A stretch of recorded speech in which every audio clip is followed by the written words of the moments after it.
Welcome to the Noble Ape podcast, Ape Reality. I'm Tom Barbalet, and this evening I was going to talk about clandestine mathematics, which I will talk about in the future, but inspired by Grissom's Survive podcast, I've decided to record a podcast on just what motivates me, basically, in continuing to develop Noble Ape, and the factors that have gone into my general decisions with regards to the development of Noble Ape. This is an interesting podcast because in my own thinking it's prefaced on listening to a series of podcasts that were removed from the feed, and they were removed from the feed for a number of reasons. Either the information's out of date, I feel the information is hostile in some regards, or I don't really state my case with the degree of clarity that I would like to maintain in the Ape Reality feed. When I was talking to Bruce Damer a few weeks ago in the Biota.org chat, I stated three main reasons that I continue to develop Noble Ape. These three reasons were the source code and documentation, and this to me is a very personal and connective reason, but it's also to do with the history of the development in some regard. The user base, and this feedback I get primarily from download sites and when users get in contact with me. And thirdly, Apple and Intel. The fact that large companies are using the Noble Ape development, and annually they require between 2 and 4 weeks worth of solid work typically in order to continue to maintain Noble Ape for what they are doing with it. Sometimes interacting with me, sometimes depending on me, and sometimes just a situation where they pass back source code. But there is a periodic nature to the Noble Ape development that I utilize in terms of maintaining my own momentum. However, there are a number of things that I think could have stifled the Noble Ape development which haven't, and a lot of these have come through methodological choices that I've made very early on in the development and through the past 12 odd years worth of development. The first is that I have never been particularly interested in ideologically driven or ideologically centric development. When I started developing Noble Ape, it was in some regard in a kind of creative, playful sense, but also it was a reaction to a lot of the stiff intellectual views that the people that were teaching me at university held. So ultimately it was an act of rebellion. That is about the depth of the ideology that drove the initial Noble Ape development. I was far more interested in venturing into the unknown, so to speak, with regards to various concepts in artificial intelligence, created societies, and ultimately simulation principles. And this is what has driven me pretty well to this day. The effect of not being ideologically driven means that if, for example, I had looked for a particular philosopher, either living or dead, or a particular computer games person, or something like that, and tried to hinge my development on that, I think I would have been stifled by the reality of the people concerned. Something which I've removed from the feed, as folks who've read my bio will know, I spent my late teens and early 20s with some childhood heroes of mine, and that ultimately made me realise quite profoundly that heroes were the wrong thing. That really heroes were just the embodiment of some piece of fiction, and the actual people tended to be more flawed in some regard than most of the people that I would normally associate with. Ultimately their hero status made them less of a person in some regard. And this was a pretty profound vision which reinforced to me that the development that I had done with Noble Ape so far and that I was doing into the future needed to be independent of ideologues, ideology and these kind of things. And ultimately it made it something that was quite neutrally receptive. Now,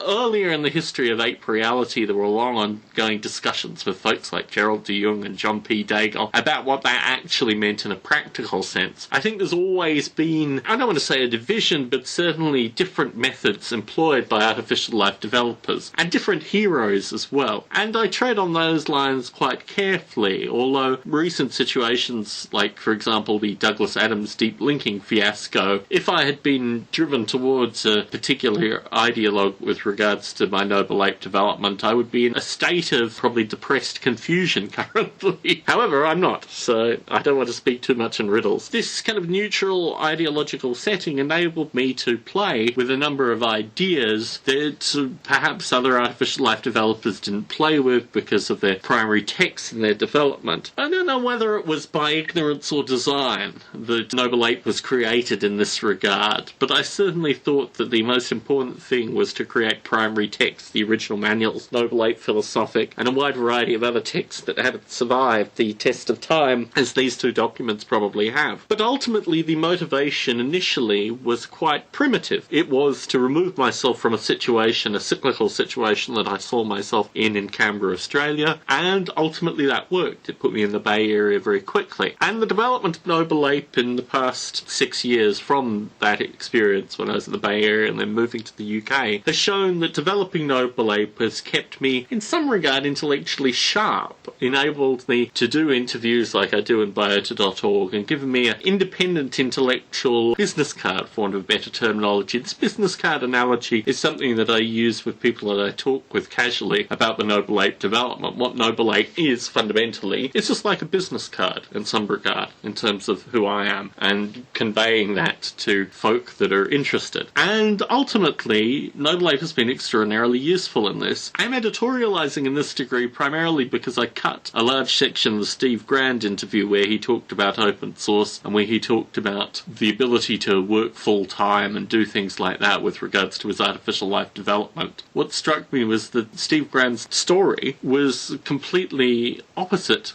to Noble Ape. By getting famous and getting business involved and large investors and things like that, it ultimately robbed Steve Grand of the kind of primary connection which I'd been able to maintain with Noble Ape through keeping it open source and things like that. It's hard for me to narrate anything more than these kind of isolated sections and describing why I've been able to maintain Noble Ape. It's a primary passion of mine. It's something that fascinates me, continues to fascinate me, and sometime in the future I'm going to be talking on the Psychedelic Salon. I've never taken anything remotely psychedelic. I don't even drink alcohol. However, I have had a number of severe fevers, and the period of time where I was suffering glandular fever was a primary development point for Noble Ape. So I'm going to narrate my psychedelic credentials in terms of the quality of fevers that I've had, but also the insight that I've had through these fevers, which I think may be a kind of nerd psychedelia in some regard. I also like playing Beatles records backwards, so that's another good Psychedelic Salon credential. I digress. What I'm hoping to talk about in the Psychedelic Salon is how Noble Ape can be used in order to describe an individual's place in quite a complex society. And I was thinking about this, having communicated with Grissom on his Survive podcast, that the times where I've had to use my own survival instincts have not only been when I've been out in the middle of nowhere with no food and no shelter and wall of water style rain, but also when I've been in cities. I've always been a legal alien, but certainly being a legal alien with very little money in a city and no means of support is always a very interesting experience, and I've had that experience in 2 separate international locations. 3 really, if you count Australia, although I was never really an alien in Australia, although I felt that way. So this idea of surviving doesn't necessarily mean that you're actually out in the wilderness, and this is very important in terms of relating it back to a kind of Noble Ape narrative, that whilst the Noble Apes in their present embodiment exist in a utopian environment, there was and there has been progressive discussion and simple implementation of Noble Ape in cityscapes. So, what am I going to do? Well, I'm going to flip Noble Ape in this discussion, the Psychedelic Salon, and talk about how perhaps if we assume that we are monkeys in a simulation, what does this give us in terms of our own understanding? So I'm going to get a little metaphysical, a little sociological, and just quite out there. And I also want to talk a little bit about anthropomorphism as well. But it's going to be fun to jam on that level, and it's quite fascinating. The Psychedelic Salon has a number of listeners, like tens of thousands, and having completed podcast 411 and probably gotten tens of listeners through that, it's going to be quite interesting putting myself out into a far leftist intellectual set and seeing how many of them actually gel with the